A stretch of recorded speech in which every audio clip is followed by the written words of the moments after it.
안녕하세요 여러분. 오늘도 우리 채널에 찾아와 주셔서 정말 고맙습니다. 혹시 여러분 이런 상황을 상상해 보신 적 있으세요?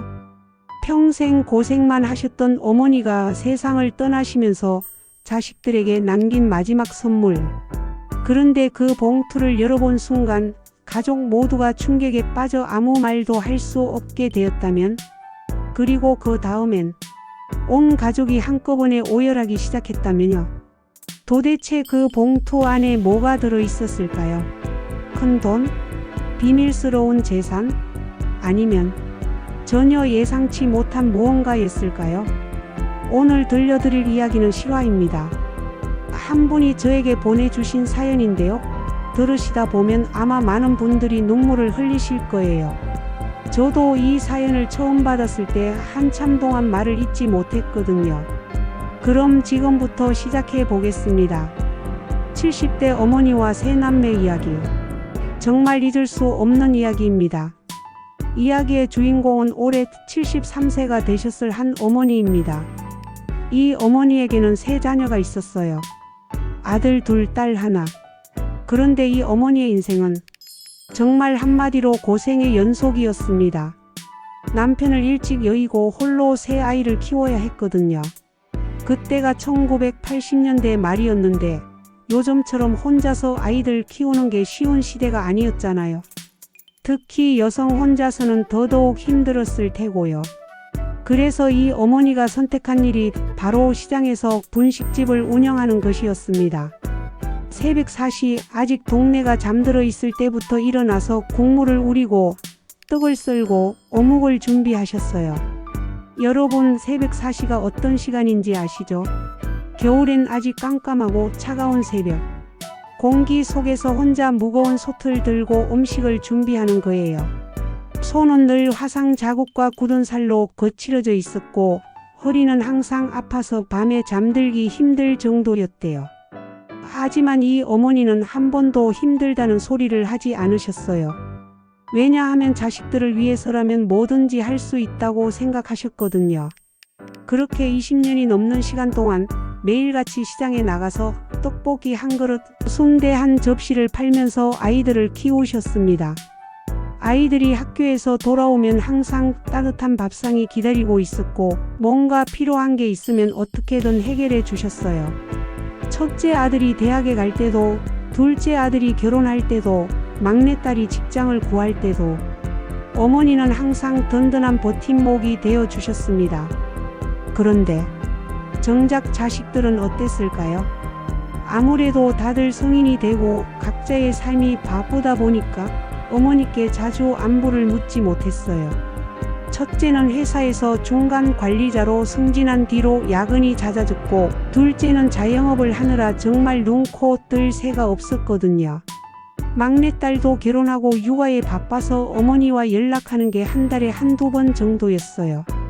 어머니는 그런 자식들을 이해하셨어요. 아이들이 바쁜 게 당연하지, 나 때문에 신경 쓰게 하면 안 돼, 이렇게 생각하시면서 혼자 지내셨죠. 가끔 자식들이 안부 전화를 하면 항상 이렇게 말씀하셨어요. 엄마는 괜찮다. 너희들만 건강하면 돼. 그런데 사실은 혼자 있는 시간이 너무 많아서 외로우셨을 거예요.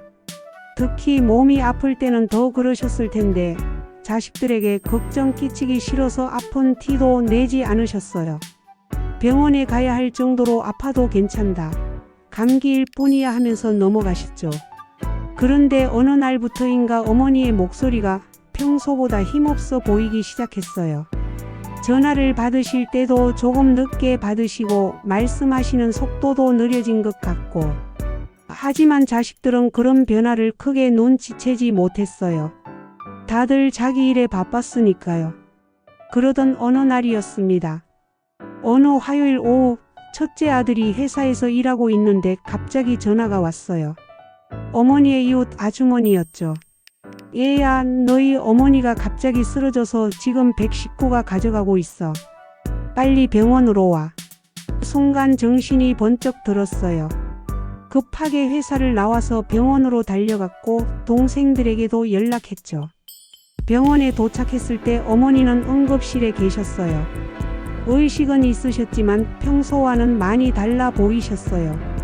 너무 약해져 보이시고 말씀도 힘들어 하시고 의사 선생님이 조심스럽게 설명해 주셨어요. 뇌출혈로 보입니다. 상태가 심각해서 가족분들은 마음의 준비를 하셔야 할 것 같습니다. 그 말을 듣는 순간 세 남매는 모두 눈앞이 캄캄해졌어요. 마음의 준비라는 건 결국 마지막을 준비하라는 뜻이잖아요. 그날부터 세 남매는 교대로 병실을 지켰어요. 어머니는 가끔 의식이 돌아오시면 자식들의 손을 꼭 잡으시고 이런 말씀을 하셨어요. 미안하다. 너희들 바쁜데 이렇게 신경 쓰게 해서 아직도 자식들 걱정을 하고 계시는 거예요. 정작 본인이 아픈데도 말이죠. 입원 일주일째 되는 날 어머니의 상태가 더 악화되었어요. 의사 선생님도 더 이상 희망적인 이야기를 하지 못하셨고요. 그때였습니다. 어머니가 힘들게 눈을 뜨시면서 작은 목소리로 말씀하셨어요. 얘들아, 집에 내 방 서랍에 작은 봉투 하나가 있단다. 그러시면서 막내딸의 손을 꼭 잡고 이렇게 말씀하셨어요. 그걸 나중에 세 명이 함께 모여서 열어보거라. 꼭 함께. 그 말씀을 하시고 이틀 후 어머니는 조용히 눈을 감으셨습니다. 평생 고생만 하시다가 정말 조용하고 평화롭게 가셨어요. 장례를 치르는 동안 세 남매는 정신이 없었어요. 하지만 마음 한구석엔 계속 어머니가 마지막에 말씀하신 그 봉투가 신경 쓰였어요. 3일장을 마치고 집으로 돌아온 그날 저녁 세 남매는 어머니 방에 모였어요. 서랍을 열어보니 정말로 작은 봉투 하나가 있었습니다. 봉투 겉면에는 세 아이들에게라고 어머니의 친필로 적혀 있었어요. 솔직히 말하면 그때 세 남매의 마음은 복잡했어요. 첫째는 속으로 생각했죠. 평생 그렇게 어렵게 사셨는데 혹시 모아둔 돈이라도 있으시려나? 집 명의나 뭔가 중요한 서류가 있을까? 둘째는 경제적으로 가장 힘든 상황이었거든요. 자영업이 잘 안 되고 있어서 빚도 좀 있고 어머니가 조금이라도 도움이 될 만한 걸 남겨주셨으면 하는 마음이 있었어요. 막내딸도 비슷한 생각이었어요. 육아비며 집 대출이며 현실적으로 필요한 게 너무 많았거든요. 하지만 동시에 이런 생각도 들었어요. 이런 마음을 가져도 되나? 어머니가 돌아가셨는데 돈 생각을 하다니. 죄책감과 기대감이 동시에 들었죠. 드디어 봉투를 열었습니다. 그 안에는 누렇게 바랜 편지 한 장과 낡은 통장 한 권이 들어 있었어요. 이게 다야? 그 순간 실망스러운 표정들이 스쳤어요. 뭔가 더 큰 걸 기대했었나 봐요. 하지만 첫째가 편지를 펼쳐서 소리내어 읽기 시작하는 순간 분위기가 완전히 바뀌었습니다. 편지에는 이렇게 적혀 있었어요. 사랑하는 내 아이들아, 엄마가 너희들에게 큰 재산을 남겨주지 못해서 미안하다. 평생 분식집에서 번 돈으로는 집 한 채 사주는 것도 힘들었고 너희들이 원하는 걸 다 해주지도 못했다. 하지만 엄마가 조금씩이라도 모은 게 있단다. 이 통장에 들어있는 돈은 너희들이 나눠서 쓰라고 모은 게 아니야. 이 돈으로 너희 세 명이 한 달에 한 번씩은 꼭 만나서 함께 밥을 먹어라. 비싼 곳 가지 마라. 그냥 엄마가 해주던 집밥 같은 걸로 배불리 먹고 서로 얼굴 보면서 웃고 이야기해라. 엄마가 가장 걱정되는 건 너희들이 각자 살다가 서로 멀어지는 거야. 형제자매보다 소중한 건 이 세상에 없단다. 돈이나 재산은 없어져도 또 만들 수 있지만 가족은 잃으면 다시 찾을 수 없어. 그러니까 이 돈 가지고 절대 싸우지 마라. 대신 이걸로 너희들이 평생 형제자매로 지낼 수 있는 추억을 만들어라. 엄마는 그것만이 진짜 유산이라고 생각한다. 사랑한다 내 아이들아. 편지를 다 읽고 나자 방 안은 조용해졌어요. 그리고 세 남매 모두 동시에 울기 시작했어요. 통장을 열어보니 생각보다 큰 금액은 아니었어요. 하지만 어머니가 몇 년 동안 한 달도 빠짐없이 조금씩, 정말 조금씩 넣어두신 적금이 차곡차곡 쌓여 있었어요. 분식집에서 하루 종일 일해도 몇만 원밖에 못 버시는데 그 중에서도 조금씩 떼어서 모으신 거였어요. 자식들을 위해서요. 그날 이후로 세 남매는 달라졌어요. 어머니가 남겨주신 그 돈은 누구도 손대지 않기로 했어요. 대신 그 돈으로 매달 한 번씩 만나서 함께 밥을 먹기로 약속했죠. 첫 번째 만남은 어머니가 자주 가셨던 동네 한식집에서였어요. 어머니가 좋아하시던 된장찌개와 김치찌개를 시켜놓고 어머니 이야기를 했어요.